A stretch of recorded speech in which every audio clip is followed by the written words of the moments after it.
So I'm here today with my friend Rick, and behind us is his 1963 Studebaker Avanti. Now, Rick, you've fallen in love with the brand because of a connection with your dad. Yep. In the late 50s, my dad was hired as the Midwest Regional Service Manager for Studebaker. So he traveled a lot, covered 6 states in that capacity, and actually had an opportunity as a kid to travel with him a couple of times on those trips.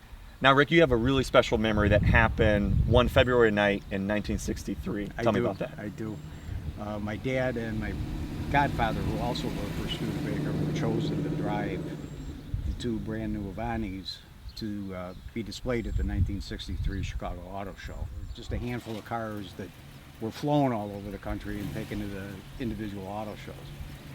The 2 that were displayed in Chicago actually were delivered in Rockford, and I remember as a kid riding up there with my dad and a couple other family members, and my dad and godfather got to drive those 2 Avantis from Rockford down to McCormick Place for the auto show. Vividly remember the drive coming back on I-90, putting along in our Studebaker Wagonaire, and these 2 blurs kept going past us, and a couple of miles later we'd see them on the center shoulder with the hoods up and showing them off, and we'd keep going. A couple of minutes later there'd be 2 more blurs going by us. It was pretty much like that the whole drive from Rockford down to the city. So, Rick, it's been a lot of years since those childhood memories, but you still love the brand, you love the cars, you own an Avanti now, and this is your first year serving as president of the Chicagoland Avanti Owners Club. What is it that keeps you coming back? I got attached to the car because of my dad and that drive in 1963.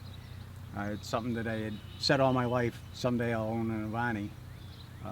He had a bit of a health issue back in 2006 and decided someday was here.